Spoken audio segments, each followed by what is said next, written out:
नमस्ते। एक सवाल जो अक्सर जहन में आता है कि एक दिवालिया होने की कगार पर खड़ी कंपनी के साथ लड़के इस दुनिया के सबसे बड़े म्यूजिकल स्टार आखिर बने कैसे। आज हम स्लाइड्स के जरिए बीटीएस की इसी अविश्वसनीय कहानी को परत दर परत समझेंगे कि कैसे उन्होंने मुश्किलों का सामना किया और पूरी दुनिया पर छा गए। यही वो सवाल है जिसका जवाब आज हम ढूंढेंगे। देखिए, ये कहानी सिर्फ अच्छे संगीत या किस्मत की नहीं है। ये तो रणनीति, संघर्ष और कला का एक ऐसा जबरदस्त मेल था जो उन्हें उस शिखर तक ले गया जहां आज वो हैं। तो चलिए बिल्कुल शुरुआत से शुरू करते हैं। हर बड़ी कहानी की तरह बीटीएस की कहानी की शुरुआत भी बहुत ही साधारण थी, लेकिन उनके सामने जो चुनौतियां थी वो बिल्कुल असाधारण थी। इतनी बड़ी कि उस वक्त उन्हें पार करना लगभग नामुमकिन सा लगता था। तो चलिए 2013 में चलते हैं। जब बीटीएस ने डेब्यू किया था तो के पॉप की दुनिया पर 3 बड़ी कंपनियों का राज था। मतलब असली दिग्गज जिनके पास पैसा, पावर, मीडिया सब कुछ था। और दूसरी तरफ थी बिग हिट एंटरटेनमेंट, बीटीएस की कंपनी, एक छोटी सी, लगभग दिवालिया होने की कगार पर खड़ी कंपनी। तो सोचिए मुकाबला कितना बड़ा था। बीटीएस के पास इनमें से कुछ भी नहीं था। और यहीं पर एक बहुत बड़ा मोड़ आता है। उन्होंने जो पारंपरिक रास्ता था उसे पूरी तरह से छोड़ दिया। जब टीवी चैनलों ने उन्हें मौका नहीं दिया तो उन्होंने सोशल मीडिया को ही अपना मंच बना लिया। उन्होंने अपनी असली, बिना किसी फिल्टर वाली जिंदगी, उनकी मेहनत, उनका पसीना, उनके संघर्ष, सब कुछ दुनिया के सामने रख दिया। और इसी सच्चाई ने उन्हें सीधे दुनिया भर के फैंस से जोड़ दिया। लेकिन उनकी असली कहानी सिर्फ बाहरी मुश्किलों की नहीं थी, बल्कि उनके अंदर जो लड़ाइयां चल रही थी उनकी भी थी। हर सदस्य अपने अंदर एक बहुत गहरा दर्द लेकर जी रहा था। शुगा गरीबी और एक छिपी हुई चोट से जूझ रहे थे। जिमिन खुद को भूखा रखते थे और हमेशा इस डर में जीते थे कि उन्हें ग्रुप से निकाल दिया जाएगा। आरएम पर लीडर होने का एक भारी बोझ था। मतलब ये कोई चमकते हुए सुपरस्टार्स का ग्रुप नहीं था, ये उन इंसानों का ग्रुप था जो अपने अपने दर्द से चुपचाप लड़ रहे थे। और यहीं पर कहानी का सबसे जरूरी मोड़ आता है। इंडस्ट्री के बनाए नियमों पर चलने के बजाय उन्होंने एक बहुत हिम्मत वाला फैसला लिया, अपने दर्द को ही अपनी कला बनाने का। ये स्लाइड बहुत अच्छे से दिखाती है कि उनका संगीत कैसे बदला। शुरू में उनका म्यूजिक सिस्टम के खिलाफ एक विद्रोह जैसा था। वे समाज की, एजुकेशन सिस्टम की आलोचना करते थे। लेकिन 2015 के आसपास एक बहुत बड़ा बदलाव आया। उनका फोकस बाहर से हटकर अंदर की तरफ हो गया। वे अपनी कमजोरियों, अपने डर और अपनी असुरक्षा के बारे में गाने लगे। एक ऐसा कदम जो उस वक्त के-पॉप में किसी ने सुना तक नहीं था। जैसा कि शुगा ने खुद कहा, ये एक सोची समझी रणनीति थी। उन्होंने ये महसूस किया कि दुनिया भर के युवा उन्हीं भावनाओं से गुजर रहे हैं जिनसे वो खुद गुजर रहे थे। उनका मकसद सिर्फ गाने बनाना नहीं था, बल्कि एक ऐसा रिश्ता बनाना था जो संगीत से कहीं ज्यादा गहरा हो, और वे इसमें कामयाब रहे। इसका एक बहुत सीधा उदाहरण है जिमिन का गाना लाए। दुनिया के लिए वे मुस्कुरा रहे थे, लेकिन अंदर ही अंदर वो खुद को सजा दे रहे थे, खुद को भूखा रख रहे थे। ये गाना कोई कहानी नहीं थी, ये उनकी एक चीख थी।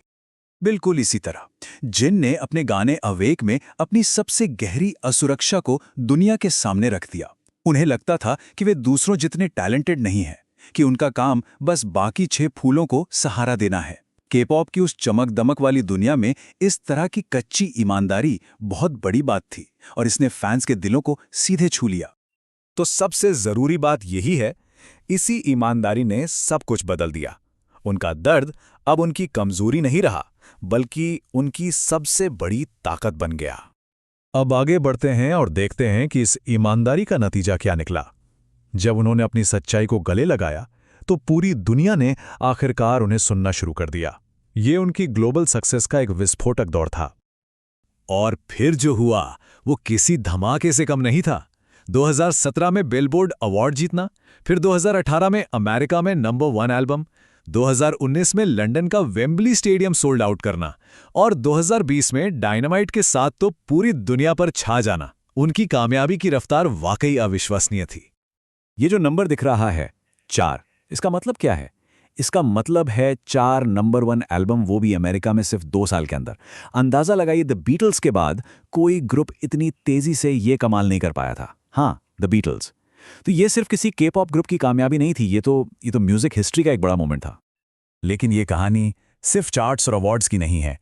उनकी सफलता का जो असली राज है वो उनके और उनके फैंस, जिन्हें आर्मी कहा जाता है, के बीच बने एक बहुत ही गहरे और असाधारण रिश्ते में छिपा है। देखिए, उन्होंने सिर्फ गाने नहीं बनाए, उन्होंने एक पूरी काल्पनिक दुनिया बना दी जिसे बीटीएस यूनिवर्स कहते हैं। इसे एक समानांतर ब्रह्मांड की तरह समझिए, जहां उनके काल्पनिक किरदार उन्हीं दर्द और तकलीफों से गुजरते हैं जिनसे वे असल जिंदगी में गुजरे थे। इससे फैंस को उनके संघर्षों को एक बहुत ही गहरे सिंबॉलिक लेवल पर समझने का मौका मिला। और उनके गानों के जो विषय थे वे यूनिवर्सल थे। मेंटल हेल्थ, सेल्फ लव, सामाजिक दबाव, अकेलापन, ये वो भावनाएं हैं जिन्हें हर कोई महसूस करता है, चाहे वो कहीं भी रहता हो या कोई भी भाषा बोलता हो। उन्होंने भाषा की दीवार तोड़कर सीधे दुनिया भर के लोगों के दिलों से बात की। तो इस तरह से उन्होंने ये कमाल किया, उनका असली दर्द, उनकी वो काल्पनिक दुनिया और उनकी यूनिवर्सल संदेश, इन तीनों चीजों ने मिलकर एक ऐसा रिश्ता बनाया जो आज तक किसी भी आर्टिस्ट और उनके फैंस के बीच नहीं देखा गया है। तो सवाल यह है कि पूरी दुनिया को जीतने के बाद क्या होता है? खैर, कहानी यहां खत्म नहीं होती। 2022 से 2025 के बीच सभी सदस्यों ने अपनी अनिवार्य मिलिट्री सर्विस पूरी की, लेकिन ये कोई ब्रेक नहीं था। इस दौरान उन्होंने बहुत सफल सोलो एल्बम भी निकाले, जिससे उन्हें अपनी पर्सनल कला को और तराशने का मौका मिला। और सबसे अच्छी खबर यह है कि 2026 में एक नए एल्बम और टूर के साथ उनके रियूनियन की भी पुष्टि हो चुकी है। कहानी का एक नया चैप्टर शुरू होने वाला है। ये लाइन उनकी पूरी यात्रा का सार है। वे इसलिए मजबूत बने क्योंकि वो अलग अलग तरीकों से टूटे हुए थे। जहां एक कमजोर पड़ता, वहां दूसरा उसकी ताकत बनता। उनके अपने अपने जख्मों ने ही उन्हें एक अटूट और कभी न टूटने वाली टीम बना दिया। और हम आज की बात को इसी सवाल के साथ खत्म करते हैं। क्या बीटीएस की कहानी सिर्फ एक पीढ़ी में एक बार होने वाला चमत्कार है, या उन्होंने संगीत की दुनिया में ग्लोबल स्टारडम का एक नया ब्लूप्रिंट तैयार कर दिया है? एक ऐसा रास्ता जो दिखावे पर नहीं बल्कि सच्चाई, कमजोरी और गहरे इंसानी जुड़ाव पर बना है। ये सोचने वाली बात है।